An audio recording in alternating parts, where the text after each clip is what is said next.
আসলে তো দেখা যায় ইমামবাড়ায় এইখানে আমাদের সংখ্যালঘু অন্যান্য সম্প্রদায়ের মানুষ সবাই পাশাপাশি বসবাস।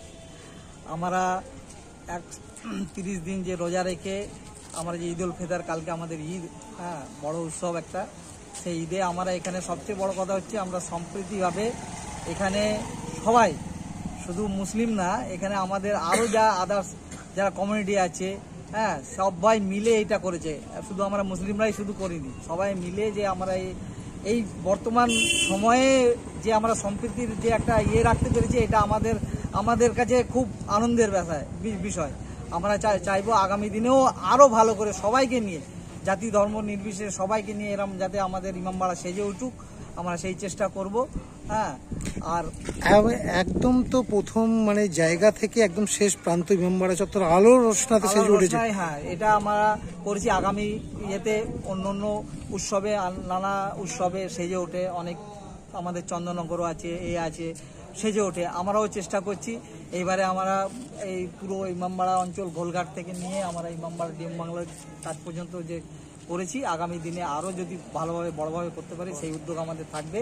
সবচেয়ে বড় কথা, আমাদের উদ্যোগটা শুধু আমাদের না, এখানে সম্প্রীতি এতে সব ধর্মের মানুষ এখানে যোগ আছে, আমাদের সঙ্গে সবাই আছে। কতদিন থাকবে এই আলোর রোশনি? এই আলোরা আমাদের ঈদের পর দিন, একদিন রেখে তারপর দিনই আজ থেকে শুরু হলো 3 দিন থাকবে নাকি? 4 দিন, 2 দিন। কি নাম আপনার? আমার নাম মোহাম্মদ মহসিন। দাদা, বড়দিনের আগে পার্ক স্ট্রিটে দেখা যায় এরকম আলোর রোশনা, এবারে দেখা যাচ্ছে হুগলি ইমামবাড়া চত্বরে এত সুন্দর আলোকসজ্জায় সেজে উঠেছে আগামীকাল ঈদ। কি বলবেন? প্রথমেই আপনাদের মাধ্যমে চুঁচুড়া তথা হুগলি তথা রাজ্যবাসীকে পবিত্র ঈদ উল ফিতরের শুভেচ্ছা জানাচ্ছি। আমাদের মাননীয় মুখ্যমন্ত্রী সবসময় বলেন, ধর্ম যার যার, উৎসব সবার। আপনি দেখতে পাচ্ছেন আমার পাশে দাঁড়িয়ে আছে কাজল মোদক, আমার আরেক পাশে দাঁড়িয়ে আছে দেবাশিস দা, এবং এখানে অন্যান্য সমস্ত সম্প্রদায়ের মানুষই রয়েছে। এখানে সবাইকে নিয়ে আমরা সুন্দর করে খুশির ঈদ পালন করব, এবং আমি আগামী দিনে চেষ্টা করব যেন একদম চকবাজার থেকে এই লাইটিংটা গোলঘাট অব্দি যায়। আমরা এটাই নিয়ে আগামী দিনে এগাবো। আমরা দুর্গাপুজোও থাকি, আমরা ঈদেও থাকি, আমরা ক্রিসমাসেও থাকি। আপনারা জানেন মাননীয় মুখ্যমন্ত্রীর অনুপ্রেরণায় আমরা আছি। দেখা যায় যে আলোর রোশনা সবসময় ঈদের খুশি মানুষরা লাগিয়ে থাকে বাড়িতে, কিন্তু এবারে দেখা যাচ্ছে এলাকায় পুরো চন্দননগরের মতন আলোকসজ্জায় সেজে উঠেছে।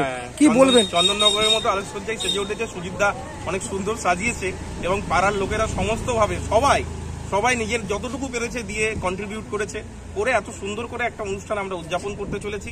আপনাদের সকলকে শুভেচ্ছা জানাচ্ছি। আপনারা আসুন। এর পরের বার আমি ব্যক্তিগতভাবে দায়িত্ব নিচ্ছি চকবাজার থেকে যেন গোলঘাট অব্দি পুরো আরো সুন্দর লাইট সজ্জা করা যায়, আলোকসজ্জা করা যায়। চন্দননগরের স্টাইলকে কপি করতে আমরা চাই পার্ক স্ট্রিটকেও কপি করতে, কারণ কপি করতে কোনো অসুবিধা নেই। তারা এত সুন্দরভাবে ক্রিসমাস সেলিব্রেট করে, আমাদের দেখে খুব ভালো লাগে।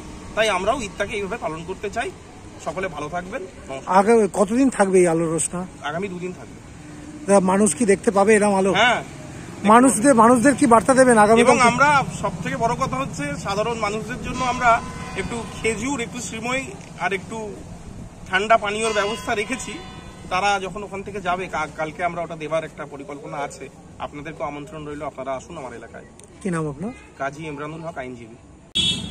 দেখুন, আমরা এই বছর থেকে এটা আরম্ভ করলাম, ঠিক আছে? এবার এটা প্রায় চলতেই থাকবে, আগামী সব উৎসবেই এগুলো চলতে থাকবে, ঠিক আছে? আমরা জাতি ধর্ম নির্বিশেষে সবাই মিলে এই ঈদ বা এখানে যে কোনো অনুষ্ঠান আমরা পালন করি, ঠিক আছে? আর এই যে আলোকসজ্জা আপনি দেখছেন, এটা সত্যিই খুব সুন্দরভাবে করেছে। আগামী দিনে আরও যেন বড় করে হয়ে উঠুক, এটাই চাই। কি নাম আপনার? মোহাম্মদ রমেশ।